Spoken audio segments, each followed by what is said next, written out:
sa verse 7. Babasahin ko po doon sa verse 7. I'll be reading yung Tagalog. Sabi dito, pinalapit niya sa kanya ang 12 at nagpasimulang sinugo sila na dalawa-dalawa by pair.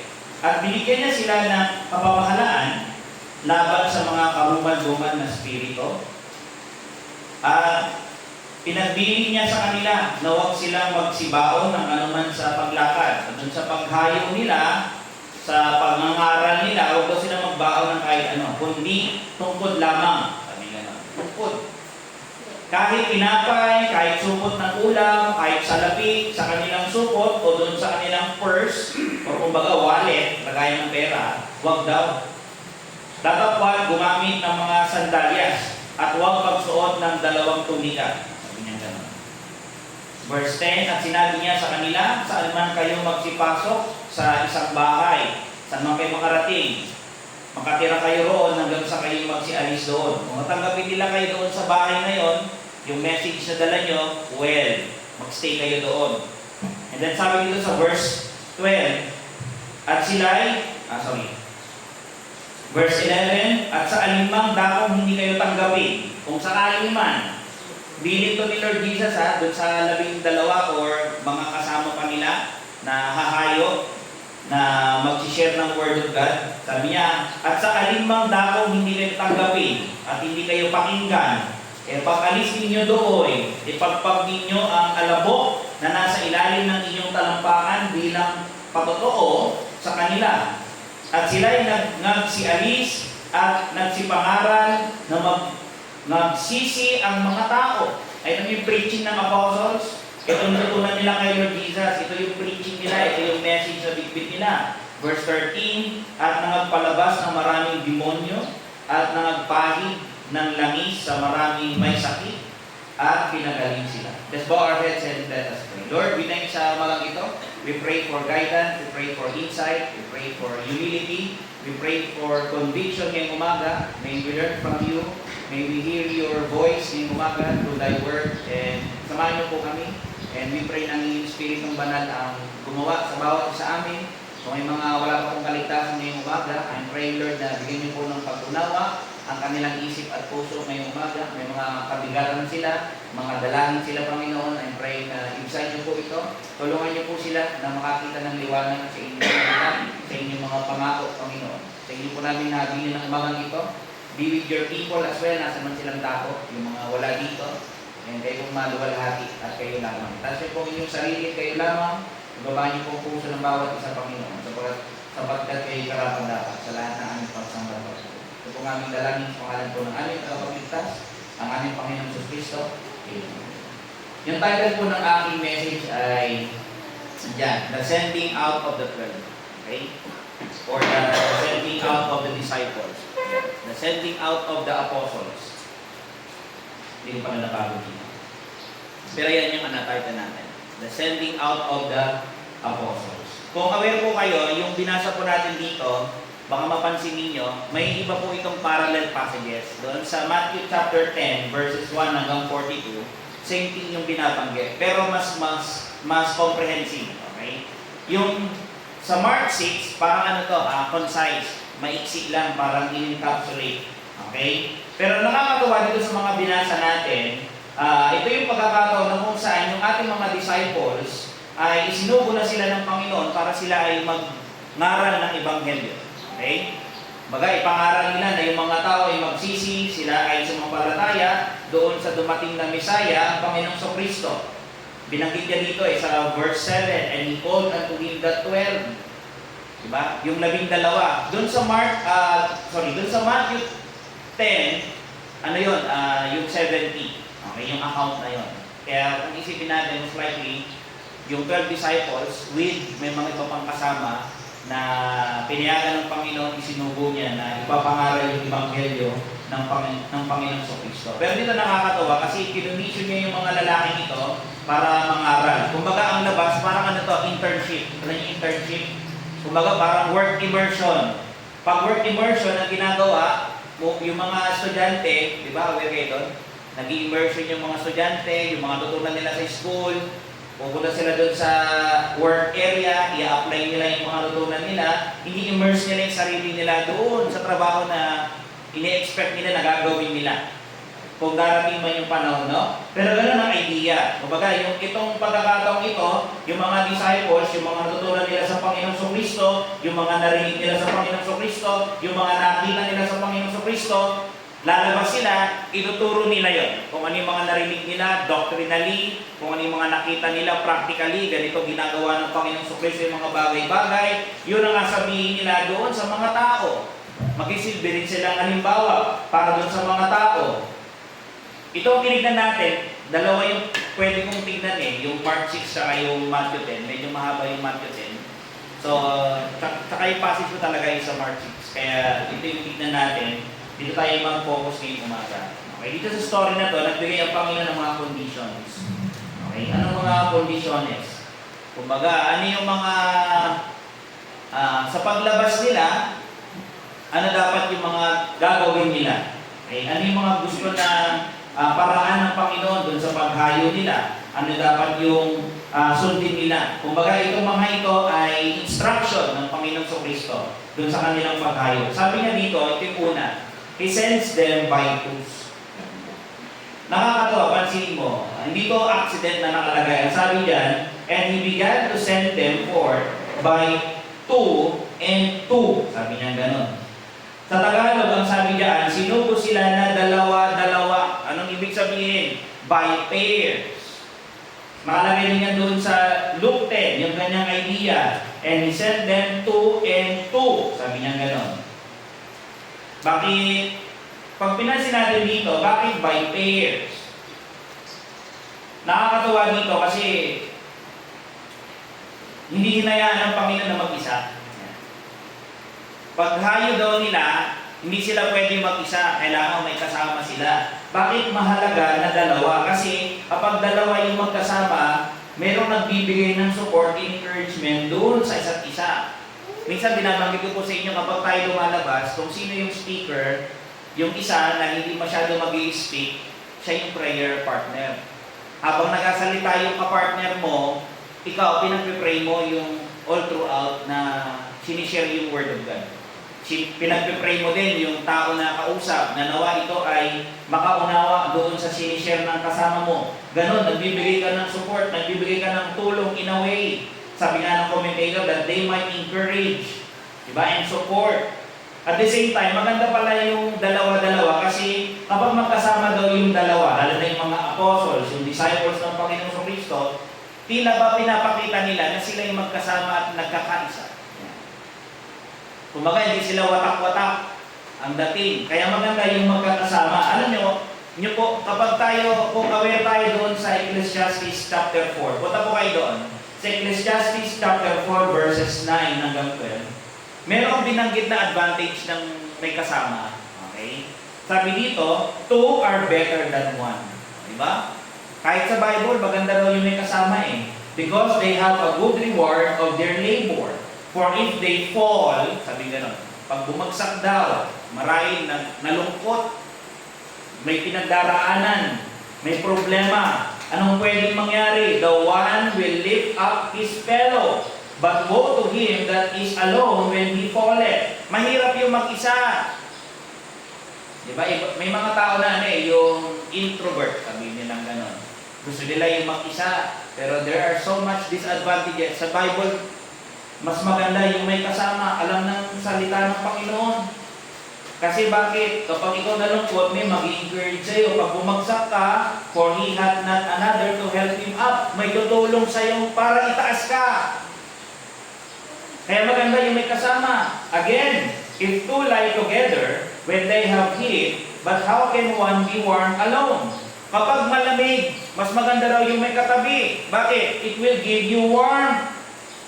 Sabi sa verse 12, and if one prevail against him, two shall withstand him. In case na may masamang mangyari, pag mag-isa ka, tapos may taong gagawa ng masama sa'yo, pwedeng magawa ka ng masama. Pero pag dalawa kayong magkasama, yung kasama mo will serve as a protection para sa iyo. Two shall withstand him, and a threefold cord is not quickly broken. Katulad ng walis. Mas matibay kapag magkakasama, di ba? Mas nagagamit siya kapag may kasama. Pag isang ting-ting lang, siyempre parang walang use. Kailangan magkakasama sila. May nabasa ako dito sabi ng isang article dito, when Solomon said, two are better than one, he acknowledged that true, godly friends are a comfort in need. Hindi to basta na, ay, maigi pala yun, may kasama. Kaya lang, isipin mo, sino yung kasama mo? Sino yung tinuturing mong malapit na kaibigan mo? Mahalaga at maganda kung yung kaibigan mo ay yung tao na aakaling ka rin papalapit sa Diyos.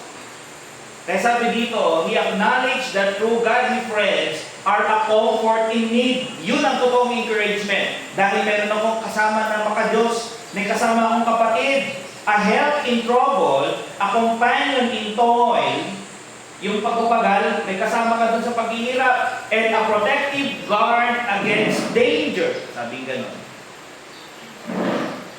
May mga binanggit dito na kahit pa paano, kasi parang positive lahat yun In a negative way, maganda rin may kasama. Alam nyo kung bakit? Kapag ikaw bumagsak, ang bawa, nagkasala ka, nagawa kang mali, alam mo, pwede gawin ng kasama mo? Pwede kanyang itama. Diba? Pwede kanyang i-review. Paano kung mag-isa ka lang? Di lahat ng ginagawa mo, iisip mo, palagi kang tama. Bakit? Wala namang nag-check sa'yo Kaya maigi rin yung dalawa. May kasama, may kausap. Kaya sabi ng Panginoon, hahayo kayo i-commission ko kayo, papayagan ko kayo, isusubo ko kayo na lumabas, pero sa paghayo ninyo, aalis kayo by twos, by pair. Para may mag-encourage sa inyo, may magpo-protect sa inyo, may makakausap kayo, mahalaga na by twos. And then sabi rito, yung second part, sabi niya na praise and gave them power over unclean spirits. Sabi nga sa verse 7. At binigyan niya sila ng kapamahalaan laban sa mga karumal-dumal na spirito. Yung word na power dito, ang ibig sabihin ay authority. Ang ibig sabihin ay jurisdiction.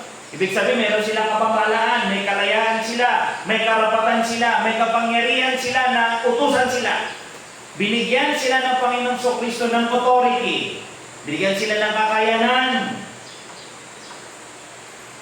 Dito nga sabi nga ng isang commentator He commissioned them to attack the devil's kingdom and empowered them as a specimen of their breaking his interest in the souls of men by their doctrine to casting out of the bodies of those that were possessed. Alam niyo, maganda to Bakit? Yung paghayo nila, binigyan sila ng kapamahalaan para labanan yung kaharian ng kaaway. Paano?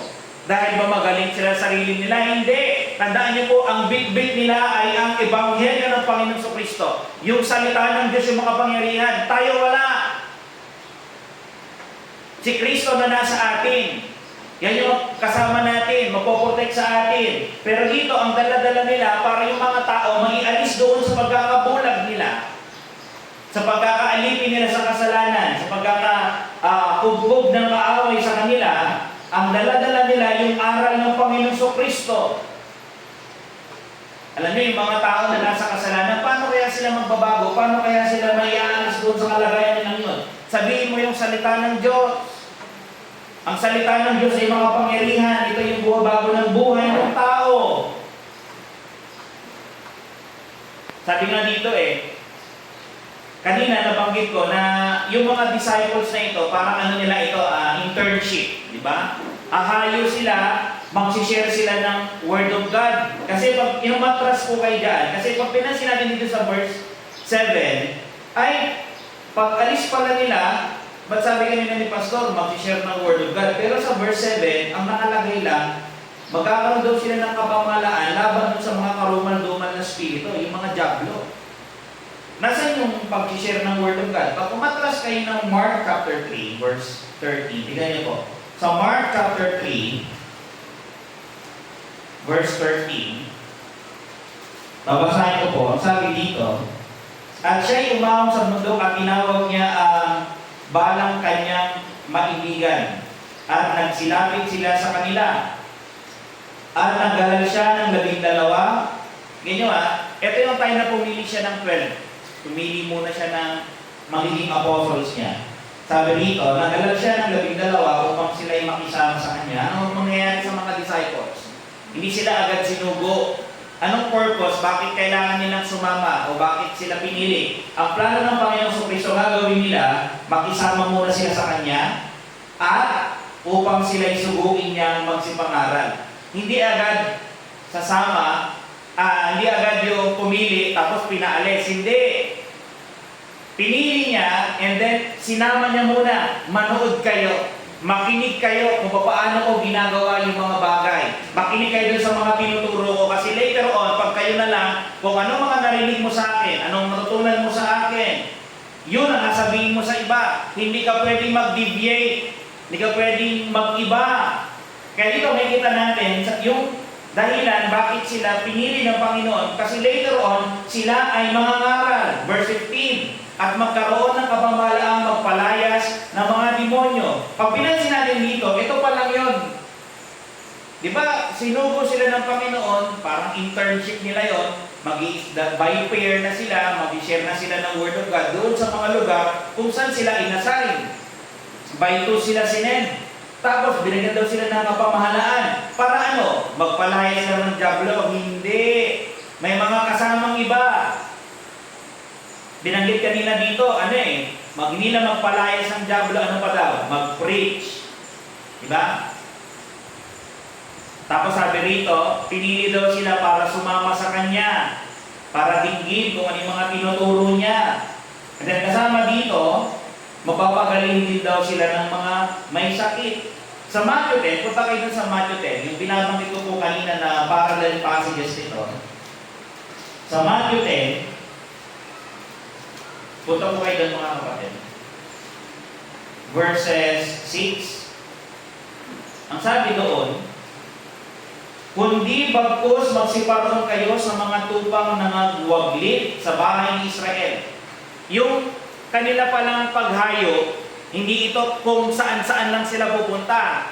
Na pwede pala kahit saan. Hindi. Exclusive muna sila saan?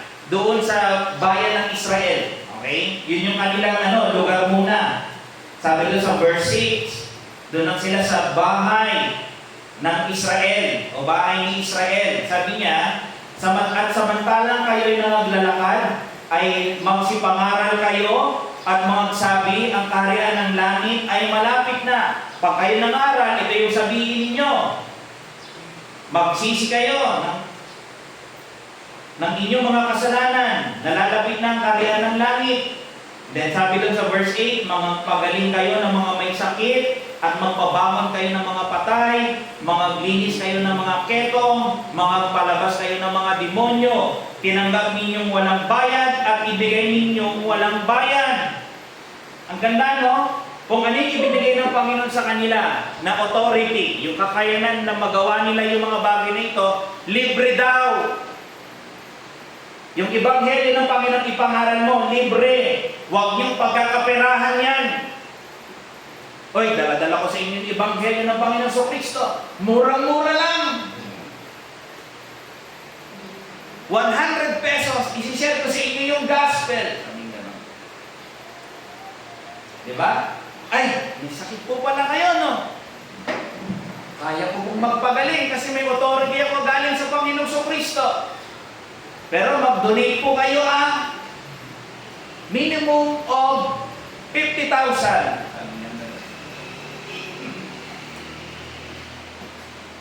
Something na very beautiful. Sabi, freely ye have received, freely gave. Huwag niyong gawin ito, huwag niyong gamitin ito para makakuha kayo ng pera. Huwag niyong gawin business. Marami na yung kasi yung ministry, ginagawang business. Diba? Pinagkakaperahan nila yung mga tao.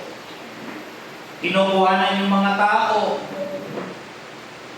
Ganyan, marami ngayon. Maraming mga fake healers. Hindi fake healers. Fake. Kilala niyo ba siya, Benny Hinn? Kilala niya yan? Parang I think si Benny Hinn ay Israeli Indian. Sino kilala siya? Si Benny Hinn, di kayo aware. Isa yan sa, alam mo ito sa Marita? Parang narinig nyo na ba ito? Si Benny Hinn, yan. Tele-evangelist sa TV yan, madalas makita mo. Nagpapagaling. Yung mga may taong nakatayo, tapos gagalog siya. Bert, you know the drill. Matutumbay yung mga tao. Pero sabi doon sa kanya, tungkol sa kanya, sabi sa isang article, financially at least, is the world's most successful faith healer. Pinaka-successful daw siya. Having received $89 million in donation, sabi niya gano'n, according to officials with his ministry, World Healing Center Church. His followers packed stadiums here and abroad for his free events called Miracle Crusades. Alam niyo magkano yung $89 million na donation? Yan ay 4.4 billion a year. Napakalaki. Di ba rin wala akong pera, basta huwag lang mangyari yan sa akin. Mahirap yan. Alam niyo, mga ganyan, binanggit na yan ng Panginoon eh. Sa Matthew 7:21-23, not everyone that saith unto me, Lord, Lord, shall enter into the kingdom of heaven. Hindi lang daw nang tumatawag sa kanyang Panginoon, Panginoon ay papasok sa kaharian ng Diyos. Di ba? Ang ganda eh. Tapos sabi dito, pinatin sa Tagalog, ang sabi, hindi ang bawat nagsasabi sa akin, Panginoon, Panginoon, ay papasok sa kaharian ng langit, kundi ang gumaganap ng kalooban ng aking Ama na nasa langit. Marami ang magsasabi sa akin sa araw na iyon, Panginoon, Panginoon, hindi ba nagsipaghula kami sa iyong pangalan? Lord, nagsabi kami, naghula kami, nangyari yung mga sinabi namin. Hula kasi yun eh, prophecy. Or pwede rin na nag-preach. Lord, teka lang, di ba preacher kami? Nag-preach kami sa pangalan mo. At sa pangalan mo, nagpalayas kami ng mga demonyo. Imagine nito They claim themselves to be pastors. Kung sa mata ng tao, ang gagaling ng accomplishments nila, preacher sila, nakakapagpalaya sila ng demonyo. Sabi pa nila, at sa pangalan mo, nagsigawa kami ng maraming gawang makapangyarihan. Sabi niya, Lord, nakagawa pa kami ng mga miracle. Di ba sabi namin, in Jesus' name, gumaling kayo. Nagsigaling sila, Lord. Sabi nilang ganun, Kaya lang, sabi ng Panginoon, at kung magkagaya, ipapahayag ko sa kanila, kailan may hindi ko kayo nakilala, magsilayo kayo sa akin, kayong maggagawa ng katampalasanan. Imagine, yung mga galing nilang gawa, sa mata pala ng Panginoong Kristo, katampalasanan lang yon, kasalanan. Ibig sabihin, ginawa nila yung mga bagay na yon without the authority of Christ. Hindi sila galing kay Kristo. Ang hirap, bakit? Kung yung ministro mo ay nagtuturo sa iyo, hindi galing sa Panginoon. Yung mga doktrina niya, ipapahamak ka pala. Eto, ganito yung mga lalaking yan. Pinagkapirahan nila yung sinabi ng Panginoon, yung mga kaloob ng Panginoon. Yung mga disciples, binigyan ng warning, freely you have received, freely give. Pag merong may sakit, pagalingin nyo, tulungan nyo. Kung may mga may ketong, linisin nyo. Kung may mga namatay, buhayin nyo. Kung may mga pinapahirapan ng dyablo, palayain nyo. Freely you have received, freely give. Yan ang gawin ninyo. Magkaroon kayo ng habag doon sa mga tao. Grabe, no? This is a stark contrast ng mga binanggit namin kanina na parurusahan ng Panginoon. Yung mga lalaking ito, ang gagaling ng kanilang ginagawa. Pero alam niyo ba't sila mapapahamak? Hindi dahil doon sa gawa. Dahil doon sa doctrines. They have faulty doctrines. Imagine, may mga alam sila, tinuturo nila sa mga tao, pero ang ending, yung mga knowledge na yon, hindi nila nakilala ang Diyos. This is very crucial. Mahalaga na makilala niyo ang Diyos. Makilala natin siya. Kilala niyo ba siya? Kung paano inihahayag siya ng salita ng Diyos. Wala kayong karapatang mag-invento ng Diyos. Maraming ganyan. Noong nakaraan, sa mga social media, may mga issue na nangyayari. Ang dami nagko-comment regarding dun sa ano na yun, yung Alvin Aragon. Kasi may mga statement siya na yung mga LGBTQ, kapag di kayo nagsisi ng kasalanan nyo, papahama kayo. Which is tama naman. Pero ang dami nagko-comment na mga LGBTQ, ay, ako hindi ganyan yung Diyos ko. Sasabihin niya gano'n. Kasi God is love, sasabihin nilang gano'n. Eh paano yung God is justice? God is righteous, God is holy. So they tend na gumawa na ng sarili nilang Diyos. Which is very wrong. Yun ang magpapahamak sa tao, yung maling doktrina niya, yung maling pagkaalam niya. Dapat yung mga alam natin, mga kapatid, we are regulated by the Bible. Let's pray, let's study. Tapos hindi lang yan sinabi ng Panginoon. Punta tayo sa Mark, balik po kayo doon. Sa Mark chapter 6, sa verse 8, ang sabi dito, at ipinagbili niya sa kanila na huwag silang magsipagbaon ng anuman sa paglalakad, kundi tungkod lamang kahit tinapay, kahit supot ng ulam, at kahit salapit sa kanilang supot. Wala kang dala. Damit mo lang, sandals mo lang, yun lang ang meron ka. Katulad dito dun sa Matthew 10 verses 9 hanggang 11. Provide neither gold nor silver nor brass in your purses nor script. Pag sinabing script, ibig sabihin knapsack ang idea, parang bag ang dating. For your journey, neither two coats, neither shoes. Huwag daw sila magdala ng sapatos o yung sandalyas. Ano yun? Wala silang suot, nakayapak lang sila. Hindi po. Ang idea, kung ano yung meron ka, yun ang dapat ang meron ka.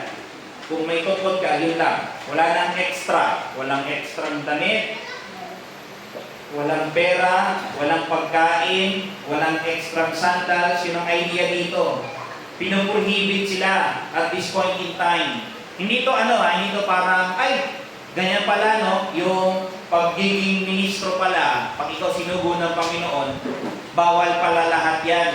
Bawal ka pala magdala. Hindi po ganun ang ibig sabihin niya na kapag sinugo natin, halimbawa, nag-ordain tayo. I-ordain natin as missionary. Hahayo ka, pero wala kang pwedeng dalhin. Hindi ganun ang ibig sabihin. Dito applicable sa buong panahon. Okay? Sa kanila lang ito at this point in time. Tinuturuan sila ng Panginoon sa Kristo. Mamaya makikita nyo bakit ganun yung ginawa ng Panginoon. But this command is limited to their time. Pero yung subject dito is nagbigay ang Panginoon ng mga instructions doon sa apostle. Sabi niya, katulad dito doon sa Matthew 10:9 again, provide neither gold nor silver nor brass. Speaks about money. Huwag ka magdala ng pera. Yung purses, yung belt, lagayan nila ng pera. Script, yung knapsack nga, sabi ko kanina, parang lagayan ko ng tinapay parang bag. Yung two coats, yung damit yan, and then shoes. Huwag kayo magdala ng extra. Pero baka mapansin ninyo ito. Sa Matthew, nakalagay, wag. Pero pag binasa niyo yung Mark, kung aware kayo doon sa Mark, pansin niyo doon sa Mark. Sa Mark 6, verse 8, pinagbibigyan niya sa kanila na huwag silang magsibaho ng anuman sa paglalakad, kundi tungkod lamang. Sabi nga, kahit tinapay, kahit supot ng ulam, kahit salapit sa kanilang supot, datapwat gumamit ng mga sandalyas. Teka lang, sabi kanina, huwag daw sila magdala kahit sandalyas. Pero doon sa Mark, sa Matthew, huwag daw. Pero sa Mark, okay lang daw. Anong ibig niyang sabihin yan? Parang mag-contradict ba yan? Hindi po. Ang sinasabi lang ni Matthew, sabi niya, huwag ka magdala ng extra. Okay? Yung sinasabi ni Mark, kung ano yung meron sila, yun na yung dapat meron sila. Okay? Huwag ka magdala ng extra sandals, huwag ka magdala ng extra damit, tungkod lang. Huwag ka magdala ng pera, yun ang prohibition nila dito na sinabi ng Panginoon Kristo dun sa kanyang mga disciples.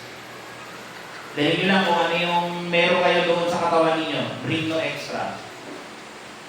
Parang parang nakakatakot naman yan. Uuwi naman sila ng hapon eh. Okay? Pero bakit ganon? Paano yun? Kung saan sila daw tutuloy, kung saan sila pakakainin, doon lang daw sila mag-i-stay. Kasi kapag hayo daw nila, wala silang mga dala dito, Paano yun sila kakain kung wala silang pera? May sagot ang Panginoon. Tinuturuan sila ni Lord na magtiwala sa Kanya. Nakalagay dun sa verse 10. Hindi dun sa verse 10. Sa Mark 8:6 verse 10. Sabi niya, at sinabi niya sa kanila, saan man kayo magsipasok sa isang bahay, mga tira kayo roon hanggang sa kayo'y magsialis doon. Okay? Kunwari, humayo sila, nag-share sila ng Word of God, tumanggap yung mga tao na nakarinig, natuwa sila, masaya sila, dito muna kayo mag-stay, kumain kayo kung ano yung meron kami, i-share namin sa inyo. Kung ano daw yung ibibigay, makontento daw sila doon. Tanggapin nila yun.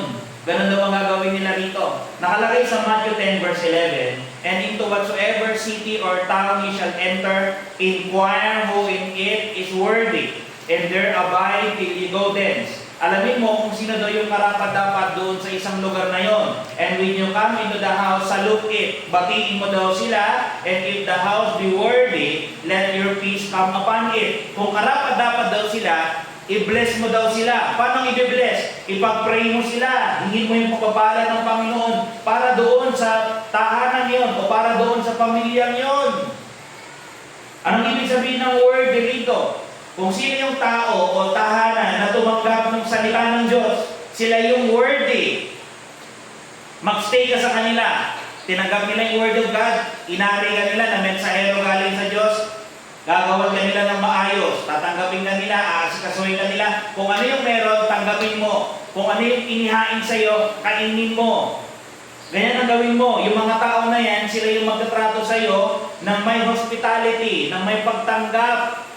Doon ka magstay sa kanila, huwag kang palipat-lipat. Ito nakakatuwa. Ang sabi ng Panginoon, paghayo ninyo, tapos nakarating kayo doon sa bahay, tinanggap kayo, hinainan nila kayo, pinakain nila kayo, pinatulog nila kayo. Kung ano man yung binigay nila na commodity, anong pag-aasikaso yung ginawa nila? Huwag daw kayong aalis doon hanggang hindi pa-time. Ibig sabihin, hindi yung palipat-lipat. Kumbaga, kung doon ka na nag-stay, mag-stay ka doon, hindi yung, ay, wala po pala kayong kutsyon. Thank you po Pero, aalis po muna ako. Sabi niya gano'n. Ay, awan gayang karmiyo. Sabi niya gano'n. Inabraw gayang pisidayo. Sabi niya gano'n. Pasensya ka kabsat rumarang na lang ang sagawak pa lang sa oti apo. Sabi niya gano'n. Mag-share muna ako. Sabi niya gano'n. Yung pala naghahanap ng ibang bahay. Dahil napintas ka balay dito, yun ang target niya Ay, maya, gaya kerto nyo ito, sabi niya gano'n. Convenience, comfort yung hinahanap niya, hindi pwede. Kaya sabi ng Panginoon sa Kristo, kung sino yung bahay na tumanggap sa inyo, providentially na, hinay pa rin ng Panginoon yun para mapakain niya kayo. Magstay kayo doon, makontento kayo, okay, mamili-milit kayo ng Kasi bakit? Pag palipat-lipat kayo, masama yung implication. Di ba? Kung ikaw yung nauna na tinanggap mo sila ng maayos, tapos lumipat, pumunta doon sa kapitbahay ninyo, na mas maganda yung nai-o-offer na masaktan yung tao. Alam ng Panginoon sa Kristo yun. Kaya sabi niya, kung saan kayo tinanggap na bahay o kayo aalis doon na, hindi sinasabi na mag-stay na kayo forever doon. Ang sabihin, tanggapin yung hospitality nila hanggang kailan kayo mag-i-stay doon. Huwag kayong palipat-lipat na Hirap. Kung sakali man na tinanggap nila kayo, let your peace, yung blessing nila doon, ibigay niyo yung blessing sa kanila. Diba? Ipag-pray mo yung kasiyahan nila, pag-pray mo yung provision ng Panginoon sa kanila, pag-pray mo na yung salita ng Diyos, gumawa ng mahigi doon sa kanila mga puso. Ganyan yung gagawin nila kapag yung tao tinanggap sila sa bahay. Paano naman kung ang response naman ay negative? Kasi dalawa lang naman yung pwedeng response Pag nag-share ka ng Word of God, pwedeng tanggapin, pwede rin i-reject. Wala silang pakialam, ayaw nilang dinggin, ayaw nilang sundin, ayaw nilang isa pamuhay. Paano kapag ganun yung senaryo? Sabi dito, pag binasa natin dito sa verse 11, at sa alinmang dakong hindi kayo tanggapin at hindi kayo pakinggan. Kung ayaw nila kayo tanggapin, ayaw pakinggan yung sinasabi mo, Pag alis ninyo doon, ipagpag ninyo ang alabok na nasa ilalim ng inyong talampakan bilang witness or patotoo sa kanila. Ano to kumbaga, sumpa ito Bakit? Imagine, hindi tinanggap yung word of God, hindi tinanggap yung mensahero. Ano daw gagawin ng mensahero? Ipapagpag daw niya yung kanyang sandalyas. Ano yun? Yung pagpapagpag po nila ng sandalyas nila, yung alikabok. Hindi ko alam paano nila pinapagpag Basta ipapagpag daw nila sa harapan ng, hindi ko alam, harap ng bahay nyo. O sa harap mismo ng tao. Ma'am, good morning. Mag-share po sana kami ng Word of God. Wala, busy kami. Alis na sila. Ay, ano ba yun? Ano na yan? Act na yan. Sabi ko sa nabasa ko, this act, sabi ganon, yung to shake off the dust from the feet was a significant act denoting that they regarded them as impure, profane, paganish, and that they declined any further connection with them. Pag binaliwala daw, pagpag mo na daw, ibig sabihin, wala ka ng connection sa kanila, ariin mo sila na madumi sila, paganish daw sila, bahala na sila. Kung ano mangyari sa kaluluwa nila, pananagutan na nila yun. Kita mo, sinabi to ng Panginoon sa mga disciples, huwag kayong mag-alala. Ang trabaho nyo to be faithful. Share the Word of God. Share the Gospel. Kung anong response nila, ganito gawin mo. Pag positive, ipag-pray mo sila. I-bless nyo sila. Pag-pray mo yung peace dun sa family nila. Pero kung hindi kayo tanggapin, pagpag mo yung paa mo. Yung alikabok, doon sa sandalyas nyo. At ito ay magsisilbing testimony against them. Ginawa yan ni Apostle Paul. Sabi doon sa Acts 13 verse 50. But the Jews stirred up the devout and honorable women and the chief men of the city and raised persecution against Paul and Barnabas and expelled them out of their coast. Imagine, inusid si Paul and Barnabas. Pinaalis sila doon sa tabing baybayin. Ano ginawa nila? But they shook off the dust of their feet against them and came to Iconium. Pinagpag daw nila yung kanilang mga paa. The same thing, yung alikabok dun sa kanilang mga paa. The same thing dun sa Acts 18 verse 5. And when Silas and Timotheus were come from Macedonia, Paul was pressed in the Spirit and testified to the Jews that Jesus was Christ. Gawa, yung preaching ni Apostle Paul is about Christ. Yung mga tao hindi tinanggap. And when they opposed themselves and blasphemed, ano ginawa ni Paul? He shook his raiment, kahit yung damit daw niya, and said unto them, sabi ni Paul, your blood be upon your heads. I am clean. From henceforth, I will go unto the Gentiles. Sabi niya, malinis na. Sabi niya, wala na ako pananagutan sa inyo. Kung anong mangyari sa kaluluwa nyo, mapahamak man kayo, pananagutan nyo na yon. Preach ko yung gospel sa inyo, pero hindi kayo dumidinig, hindi kayo nagbabago, hindi kayo tumatalima. Yung idea ito ng shaking ng raiment, he shook his raiment, tapos pinagpag, is almost identical. Parehas ito na ang idea, dahil nireject nyo, yung kasalanan nasa inyo na. Kayo na ang mananagot sa Panginoon. Yun ang idea. Whatever happens sa inyo, you are to be blamed. Yung sarili mo, yung dapat sisihin. Kung isipin natin, bakit? Kasi sila nagre-reject. Dalawa lang naman yung possible response, di ba? Pag sinira mo yung gospel, whether i-receive nila or whether i-reject nila. Pero bakit nagkakaroon ng rejection? Nagkakaroon ng rejection kasi ang problema, wala dun sa gospel. Ang problema dun sa tao. Yung tao, wala kakayanan na tanggapin yung katotohanan tungkol sa Panginoon Kristo. Wala silang mga mata para makita siya. Wala silang mga pandinig para marinig siya. Wala silang puso para mahalin siya. Ganun ang mga tao. Bakit nila nire-reject? Kahit sinisyaran ko, parang wala silang pakialam. Wala kasi silang puso para doon sa salita.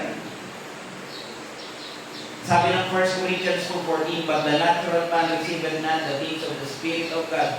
Yun niya to. Yung mga bagay daw ng Diyos, hindi na tatanggapin ng natural na tao.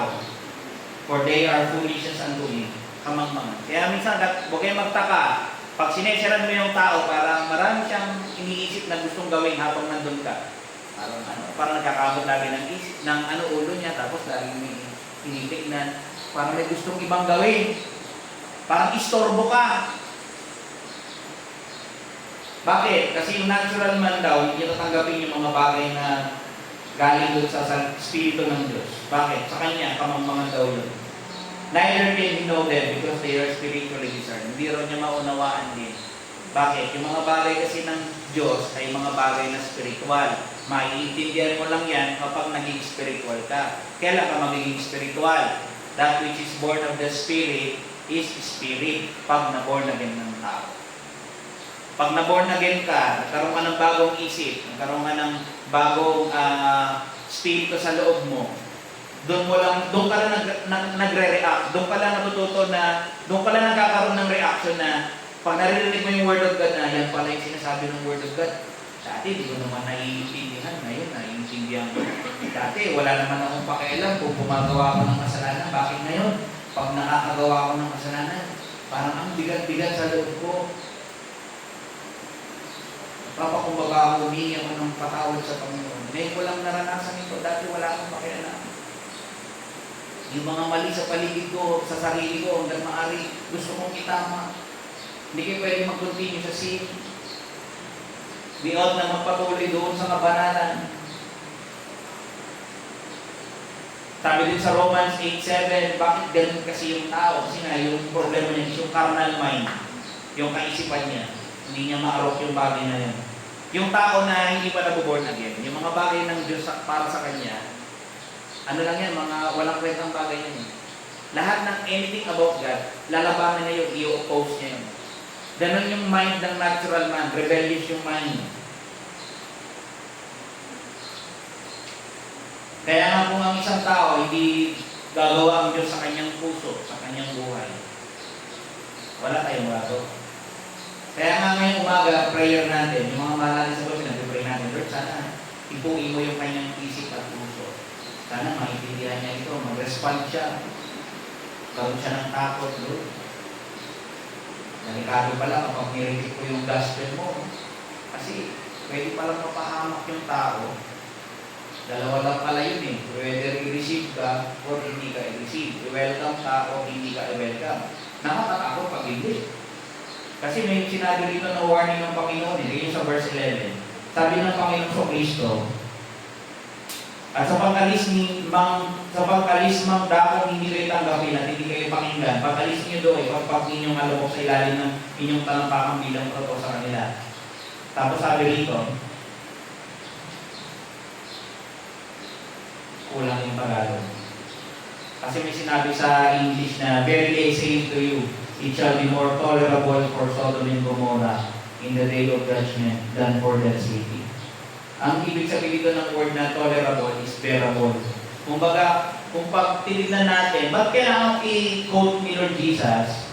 Sabi niya, pag di kayo tinanggap sa lugar na yan, pagpagin niyo yung sandalias nyo, yung raiment niyo, yan ay magsisilbing testimony against them na kung anong kapahamakan mangyari sa kanila in the future, sila na yung mananagot. Ba't isinilig dito about yung Sodom and Gomorrah? Para ipakita sa atin dito kung gaano kahalaga yung pagtanggap sa Ebanghelyo. Kasi tingnan nyo sabi niya, tolerable pa yung kumbaga sa degree ng kasalanan, mas okay pa yung Sodom and Gomorrah in a sense. Bakit? Nireject nila yung angels. Diba? Dumating yung angels, nireject nila, gagawa nila ng masama. Pati sila, gagawa nila ng masama. Okay pa yun eh. Alam niyo kung bakit? Angels yun, tsaka sila lang. Pero ito malala. Bakit? The gospel of the Lord Jesus Christ. Mas greater yung degree ng punishment dito. Bakit? Ito lang yung ebanghelyo na nakapagdiligtas. Siya lang yung pangalan, yung tagapagligtas na nagkakayanan na magpatawad ng kasalanan ng isang tao at tubusin siya. Tapos i-reject ng tao. Mapapahamak talaga siya. This is very emphatic sabi nga ng isang yung parang lighter rendition ng passage to. People knew that Sodom and Gomorrah have been two very wicked cities. The people behaved very badly with Lot's guests. They had refused to accept the men with God's message. So God destroyed them. Yan yung Sodom and Gomorrah, dinestroy ng Panginoon. Bakit? Nireject yung angels. Nireject sila. Kaya lang, but the people in Sodom and Gomorrah had no opportunity to refuse the message of Christ. The people in Galilee's towns and villages now had that opportunity. Ang problema, dun sa mga lugar na pinunta ng apostles, may opportunity sila to hear the gospel. At kapag yun ang nireject mo, mas severe daw yung punishment. Kaya mo to yung magkakakonect. Kaya hindi biro yung mag-share ng gospel Imagine pupunta ka dun sa tao, i-share mo yung gospel. Nireject nila yung gospel. Nireject nila yung kaligtasan sa pangalan ng Panginoong Kristo. Ang senaryo ganito nireject nila yung apostle, nireject nila si Lord Jesus Christ, nireject nila yung God the Father. Sino ba yung gumagawa sa mga apostles? Ba't nila ginagawa yung mga bagay na ito? Di ba yung banal na spirito? So imagine kapag nireject mo yung gospel, akala mo, nakikita mo, ordinaryong tao lang naman ito Ano daw ito Christian daw ito pastor daw ito Akala mo, ganun lang yun.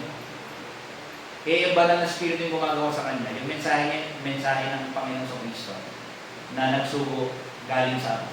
So, pag nireject mo yung gospel, ang nireject ko is the Trinity. Ganun siya ka-crucial. Akala mo doon, madali lang. Free ka na, gawin kung ano gusto mo. Basta naniniwala ka sa Diyos, okay na yun. Walang ganon. Tama niyo yung isip niyo. Kung magkakaroon kayo ng unit, kung dapat maging sure kayo, dito kayo maging sure sa Ebanghelyo ng Panginoon Kristo. Makilala niyo yung tunay niyang persona. Sabi sa John 13:20, verily I say to you, he that receiveth whomsoever I send, receiveth me. Sabi ng Panginoon Kristo, kung sino man yung sinugo ko, tapos tinanggap yon, tinanggap ako sa niya. And he that receiveth me, at kung sino man ang tumanggap sa akin, tinanggap din him that sent me. Ang tinanggap mo rin ay ang Panginoon Kristo. Yung mga kaibigan namin umaga, maraming nag-reject ng Ebanghelyo ng Panginoon Kristo. How about you? What's your response dun sa gospel? Nanampalataya ka na ba sa Ebanghelyo ng Panginoon Kristo? Na siya'y Diyos na nagkatawang tao, perfect sacrifice, namatay siya dun sa krus para tubusin ang ating mga kasalanan. Wala ka nang maidaragdag. Sabi ng Panginoon Kristo na nakapako dun sa krus, it is finished. Tinatanggap mo ba yun? Do you believe sa pangalan ng Panginoon Kristo? Have you received yung Ebanghelyo ng Panginoon Kristo? Do you love Him? Kasi di naman pwedeng tinanggap mo ang Ebanghelyo, pero di ka naman nagmamahal sa Kanya, di ka naman sumusunod sa Kanya. Pwede ba yun? Package to. Yung buhay mo, dapat ipapattern mo doon sa mga commandments niya. Walang ibang desire yung puso ko, Lord, kundi gusto ko malugod kita. Kung ano yung mga alituntunin mo, Lord, gusto ko magawa yun Pero Lord, nakikita ko, nag-fail ako Patawarin niyo po ako, Panginoon. Pero it's still my desire. Gusto ko pa rin, Lord. Yun ang pursuit ko. Habang nabubuhay ako, gusto kong lumakad ng matuwid. Gusto ko malugod kita. Hindi naman ibig sabihin, perfect na tayo Pero yung heart natin, andun yung desire. Doon mo malalaman kung gumawa ang Diyos sa buhay ng tao Kumusta yung desire mo? Do you desire God above all else? Diba? Naririnig mo ba siyang pinatawag ka ngayong umaga? Baka this message is for you. Huwag mo raw i-reject. But receive. Kasi kung tatanggapin mo ito, ang pangako ng Panginoon, sabi niya dun sa salita niya sa John 1:12, but as many as receive Him, to them gave He power to become the sons of God, given to them that believe on His name. Kapag tinanggap mo tayo yung Ebanghelyo, yung mensahe, binibigyan ka ng Panginoon ng karapatan na tawagin maging anak. Ikaw lang yung may privilege. Hindi lahat ng tao ay anak ng Diyos. Ang anak lang ng Diyos ay yung mga tao na tumanggap sa pangalan ng Panginoong Kristo. Kapag hindi sila anak ng Diyos. Kahit anong sige pa ng damdamin nila, hindi, anak ako ng Diyos. Mabait din na ako. May religion din ako, nabaptize din ako. It doesn't matter. Yung Christ ba na sinasabi mo, kilala mo sa utak mo, yan ba yung Christ na pinapakilala sa Biblia? Kailangan doon ka parehas. You have to be sure. Yung Christ ba na sinasamba ko, yung Kristo na inaakay ako sa kabanalan. Kasi minsan magkakaiba eh. Tingnan nyo to may mga tao na sabi na nananampalataya sila kay Kristo. Pero yung buhay nila walang puso sa righteousness. Wala lang. Naniniwala lang daw sila. Pero walang desire to know God. There's no desire to walk in holiness. There's no desire. There's no love para mahalin yung mga kapatiran niya. Kaya nga if you receive yung mensahe ng Ebanghelyo, ikaw ay binibigyan daw ng karapatan ng Panginoon na maging anak niya. Yung mga nanampalataya sa pangalan niya. At yung mga disciples dito ay about to end. Yung apat lang yung makita natin dito. Sinend sila ng Panginoon by twos. Diba? Sabi.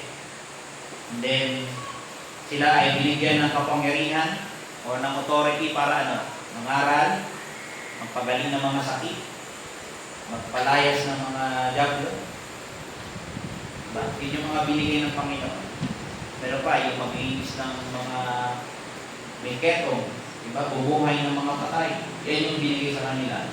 And then pangatlo, sinabihan sila ng Panginoon regarding doon sa kanilang preparation. Huwag daw sila magdala ng kahit na ano. Yung meron lang sila, okay na daw yun. Isang set ng sandals, isang set ng damit, tungkol, okay na, umayaw mo na. Kasi ang Diyos ang bahala mag-provide doon sa mga needs mo kung sa ministry. And then pang-apat, binigyan sila ng instruction regarding doon sa response ng mga tao. Pag positive yung response, mag-stay ka. Pero pag ayaw nila, iwanan mo sila. Pagpag mo daw yung damit mo, yung sandals mo sa kanila. Let me give you a few application mga kapatid. Unang-una, alam nyo habang iniisip ko to, tinignan ko yung mga apostles, hindi ko maiwasang isipin na sa ministry pala ng Panginoong Kristo, hindi madali Madali ba yung gagawin nila? Mahirap yun. Imagine lalabas ka, wala kang dala, wala kang pera. Hindi nyo nga ginagawa yun, di ba? Kahit konti, lagi ako magdala. Baka may emergency. Yung kanila wala. Pero alam niyo, something na gusto kong makita natin, i-highlight dito yung character na kinukultivate ng Panginoon sa kanila. Number 1 is obedience. Sumunod tayo sa Panginoon. Yung disciples, gusto silang maluto ng Panginoon na sumunod. Ginawa nila yan, nakalagay dun sa verse 13 At verse 12, at sila'y nagsialis at nagsipangaral na namagsisi ang mga tao at nagpalabas ng maraming demonyo at nagparin ng langis sa maraming may sakit at pinagaling sila. Inobey nila. Minsan may mga utos ang Panginoon na napakahirap at na parang imposible sa atin. Pero hindi natin kailangan parang laging i-analyze. Pag 1 plus 1 dapat equals 2. Pag nakita ko yung 2, very feasible, saka lang ako mag-obey. Minsan yung utos ng Panginoon, hindi kailangan yung ganun. Hindi natin kailangan na ma-assure tayo na sigurado yung result. Hindi. Yung disciples, yun lang ang billing. Lord, sige, we will go out. Sabi mo we will follow you. Hindi lang obedience, you need also courage. Alam yung courage? Kailangan matapang ka din. Bakit? Pag hayo mo, may mga dangers kang pwedeng harapin. May mga rejection ka na pwedeng maranasan. Sino ang masaya kapag ikaw ay kinatalikuran? Hindi tinatanggap yung mensahe mo. Di ba masakit? Nasasaktan ka. Bakit? Bit-bit ko yung salita ng Diyos tapos ayaw pakinggan ng mga tao. Nasasaktan ako. Andun yung zeal ko para sa Panginoong Kristo. Kaya nga kailangan mo maging matapang. Hindi yung, ay, nireject ako, ayaw ko na nga, uuwi na ako. Pastor, hanggo kayatin. Nagawin tayo yun. Kailangan daw, andun yung obedience, andun yung courage, andun din daw yung loyalty. Paano loyalty? Kahit anong mangyari, you will remain faithful sa Panginoon Kristo. Kahit ayaw ng mga tao. One thing yung i-reject ka na kailangan magpatuloy pa rin ako. Pero on the other hand, isipin mo, I must be loyal sa Panginoon Kristo. Siyang nag-utos sa akin. I will keep on. Andun din dapat yung contentment. Alone doon sa ministry, kung nangangaral ka, nag-share ka, ano man yung maging kahinatnan nun, may tumanggap man, o i-reject ka, tanggapin ka sa bahay, ano man yung ihain, meron man o wala, be content. Huwag kayong magpalipat-lipat, sabi ng Panginoon Kristo, matuto kayo maging kontento doon. Huwag nyo gawing motivation yung money. Freely you have received, freely give. Parang ayos to mayroon na akong kapangyarihan sa mga pagbubuhay ng mga patay. May namatayan doon, mukhang mayaman yun, pagkakapirahan ko yun. Huwag mo daw gawing business yung gospel ministry. Kung ano yung meron na ibibigay ng Panginoon sa'yo, as you do yung ministry, be thankful and learn to be content. Faith, ito kailangan natin ito sa ministry. Ito yung nakikita ko sa apostles Nandun yung obedience, nandun yung courage, nandun yung loyalty, nandun yung contentment, nandun yung kanilang faith, yung trust nila sa Panginoon, na ang Diyos yung magpo-provide sa kanilang mga needs. Wala silang dalang pera. Lord, pang-5 bahay ko na to Ayaw nila, mabisina ko. Wala naman siyang pambili. Kasap nung nga yung Apo Diyos. The Lord will provide. Tinuturuan sila ng Panginoon na magtiwala sila sa Panginoon. And then meron pa, love. Imagine yung obedient mo sa Panginoon, itong ministry, kailangan mo nang iba yung pag-ibig sa Panginoon sa Kristo Yung obedience mo dapat out of love. Okay? Hindi yun sabi niya pangit naman yung ganun, di ba? Yung anak nyo, pag sumusunod sa atin, tapos sabi mo kasi kaya ginawa ko lang. Pero hindi naman dahil gusto niya, hindi out of love. Something na hindi maganda. And lastly, passion. Sa ministry, kailangan natin ito Nalala natin makita yung mga experiences ng mga tao. Ano yung mga gagawin nila? Mag-share kayo kasi makita nyo na kailangan pala nila yung kaligtasan ng Panginoon. Panggalingin nyo sila pag may sakit. May mga tao na may iba't ibang pangangailangan. Maawa kayo sa kanila. Magkaroon kayo ng compassion. This is my second application. Ito ang commission ng Panginoon sa mga apostles.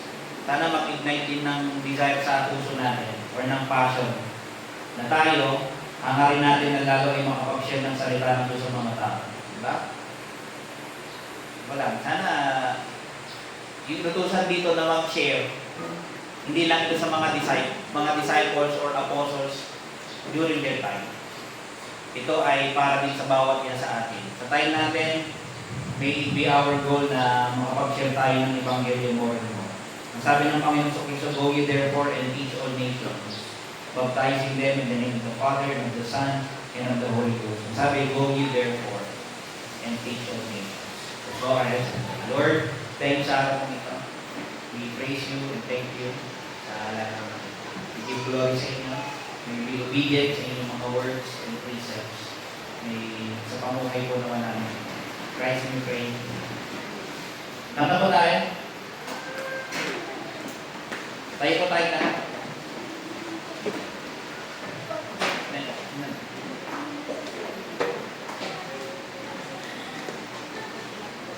Hymn number 5.